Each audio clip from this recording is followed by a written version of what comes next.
Hi, everybody. We are back.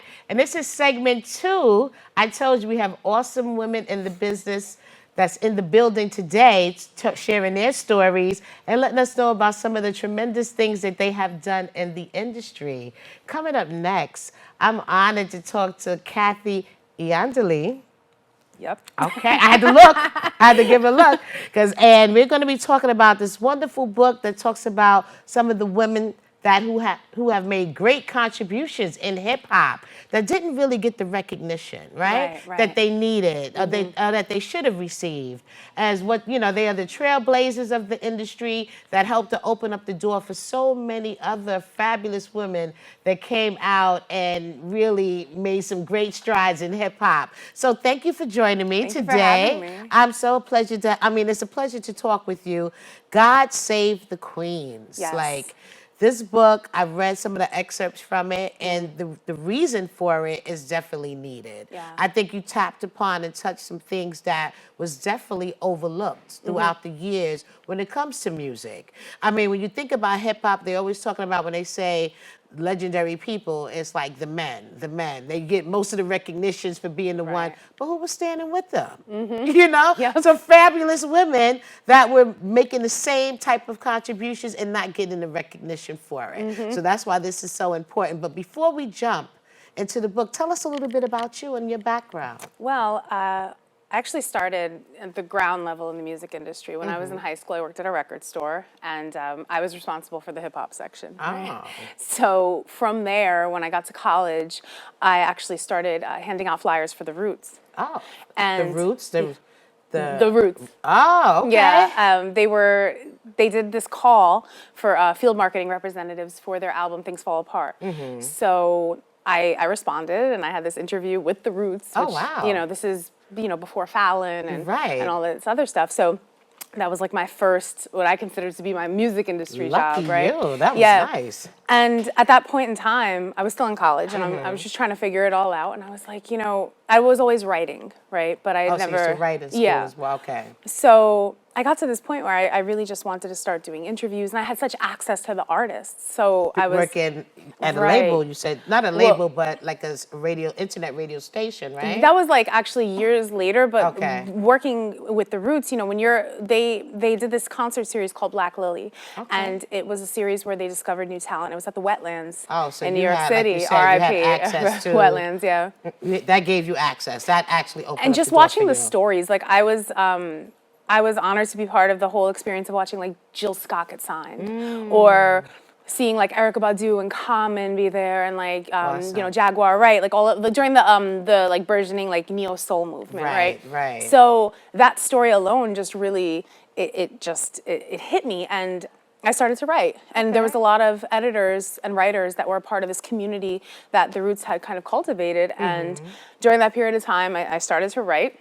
I actually started writing on the message boards on the Roots website. Okay. OK Player. They had a section called The Lesson. And I used to write these, like, I guess they're op-eds now or think pieces. Right. Where I was asking, like, Questlove why he didn't pay enough attention to Lauryn Hill.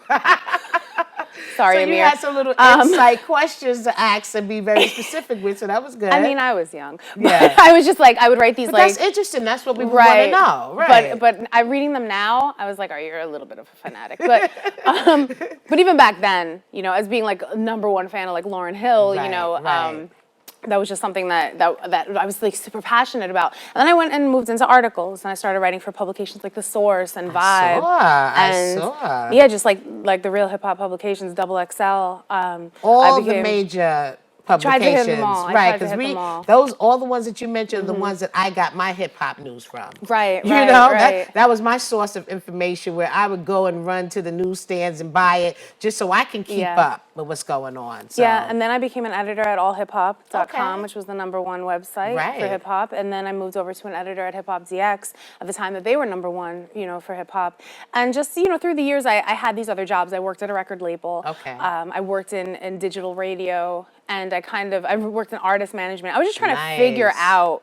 But that's the beauty of it. Because you get to try a little bit of this, a little bit of that, when you're coming up in that lane like that. Yeah. Which is good. You don't have to be locked into one section. You can be creative in many different ways. So and also as women, you're never meant to feel like you belong in one place permanently until you feel like you've completely run the gamut and earned your stripes. And I think that's what I was doing too, because there's always a, you know, I include this story in the book where I was working at a record label, and this artist, I believe he was an A&R guy, he walked up to me and he's like, don't get too comfortable.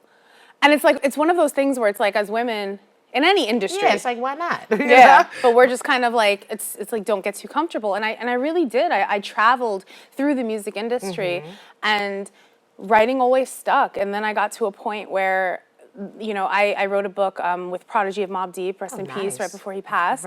And then this book was kind of 10 years in the making. I thought of this concept 10 years prior when I was working at the digital radio station. I really just wanted to write a book about women in hip hop. So why did you feel like, what was kind of coming to you that was missing at that time to make you feel like this was so important to write this? Well, I think at the point that I wanted to write this book, back then, we were in what now is defined as kind of like a women in hip hop lull. Right. We're talking like during the years of like 2008, 2009. There was nothing really going on in the way of women in hip hop that was exciting anyone. You know, record labels weren't putting money towards women and things of that nature. And I thought now was like the perfect time to do a recap. So I was speaking with literary agents and publishers, and they wanted to do a book that was kind of like, there's this rock book called Girls Like Us. And it follows only 3 significant women in rock. And they were, the meetings that I had, they said, well, you should just focus on 3 women. So now this was a point where even an artist like Roxanne Shante wasn't getting her credits. So they were like, okay, we can start with Queen Latifah. Maybe we'll go to Lauryn Hill. You don't have a number 3. And I was like, there's so many. Like how can you say that? Yeah, but this was literally moments before Nicki Minaj blew up. And when Nicki Minaj blew up, she ignited that interest in women in hip hop again. And I mean, she held that spot for a solid 10 years. Yeah, she did. Yeah, so by the time I revisited this concept, I've been now like 20 years deep in journalism. I was like, I feel like the time is now. You know, we have so many women in hip hop.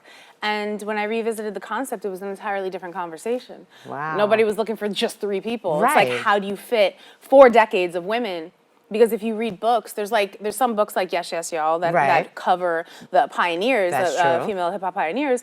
But most of the other books, it's like this like weird glossy page of like the ladies, or like they always use like ladies first, and it's like they'll throw a bunch of names. It's not enough information. It doesn't highlight. Yeah, you're right. It was definitely a need. It was like it was missing that type of information and highlighting. Oh, I mean, it was so many. And like you said, I'm quite sure that there's probably some that you probably thinking now, I could have probably added this person as well. It's like so many women that were out there, I don't want to say battlefields, but frontiering with this whole movement that, so now that the book is out, what are some of the comments and feedback that you're receiving about it? Because it's a very good book. From what the kind of information that I've been receiving, it's like, look, you have to get this book. You have to read it. It talks about Roxanne Shante. I mean, MCWT. Yeah, first female MC soloist. It's just so many different women that we just don't hear today. Even when the Roxanne Shante movie came out, I think most of the things that drew us in was, first of all, a lot of people didn't know who she was. This is how it appealed to even generations after who really didn't know who she was. It was the realism of the story and how relatable it was. But then it's like, okay, this is a person that made some real contribution that a lot of us may not have known. What she been through, what was her struggle. And I like how you talk about that. You talk about the things that women go through or some artists went through at that time, just trying to do music. In a male-dominated field, you know? So it's a lot of things that we didn't talk about or that weren't talked about because of that. We still don't. I mean, we still don't, not enough. Yeah, because I mean, if we think about it, hip hop hasn't had its Me Too moment. You know what I mean? Like there's not anything where the struggles are actually highlighted in a way that people are hitting the pause button and thinking, how can we stop this, right? Exactly. But then there's like hurdles that people had to climb. Like I include in the book how Moni Love had to shave her head and tape down her breasts and wear baggy clothes just to get into the parties to rap, because when she came in just dressed how she wanted to dress, the guys weren't giving her a chance because they were too busy hitting on her. And she was just like, I don't want to create this aesthetic where you're going to look at me and judge me with your eyes. You're just going to listen to me. And just all of that.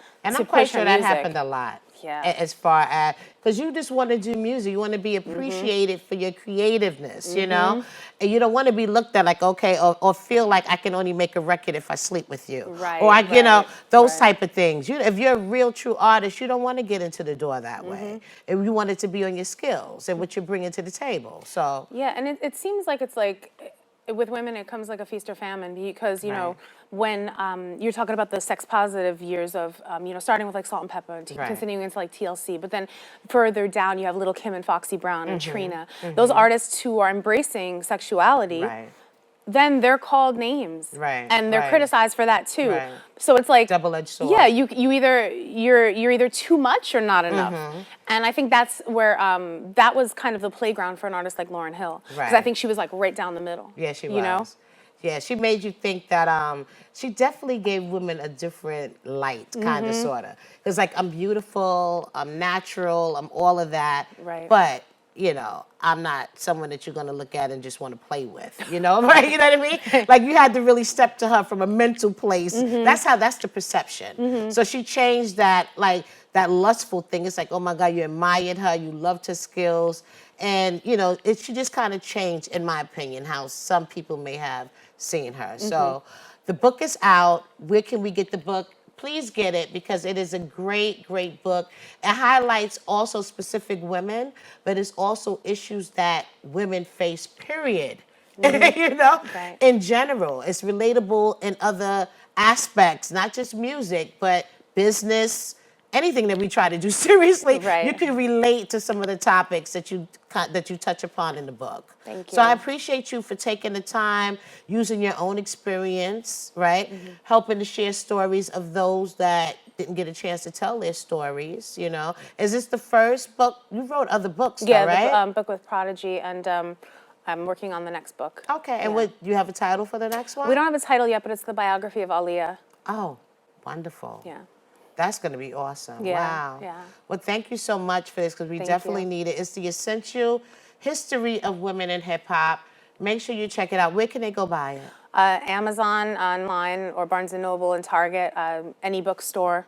Okay. Any place books are sold, really. Is there anything that you would like to share before we end the segment, as far as what kind of overall feel you had from your experience? Like, what is something that really stood out from you from your experience, from going out, collecting all the information, doing the research? What is something that you may not even thought that you would come across that became a realization for you as you was going through this process? I have to say, when I met MC Debbie D, because, you know, we met at this steakhouse in Jersey, since we're both in New Jersey, and she came with this book of flyers. You know, she's a flyerologist, you know, so Debbie has everything from the beginning of hip hop, and, you know, just showing all these things to me, you know, and she was pointing them out because, you know, she's such an expert. She just pays such attention to detail. The thing that I think I didn't realize was just how young the pioneers were. I didn't realize that, you know, because by the time I entered into hip hop, the pioneers were, you know, older than me. But you didn't realize you're talking like young teenagers, right? Yeah, coming into a business that they knew nothing about and had to go through all kinds of experiences because of that lack of knowledge. Right. And you know, Debbie going through these flyers and showing me, you know, all these things about these kids, and they created what's now, you know, a multi-billion-dollar empire. And change the world, right? The Absolutely. way we dress, speak, walk, talk, everything. Yeah. Everything. So please support the book. I want to thank you. Thank you so much. I wish we had more time. Please come back when you finish the definitely. Aaliyah. I would love to talk about definitely. that story. She was definitely a woman in her prime at the time that happened to her. Boy, that just gave me like a chill hearing that name, you know? But we'll be back. This is Women Empowerment. Support positive women doing positive things. And God save the queens. Support. We'll be back.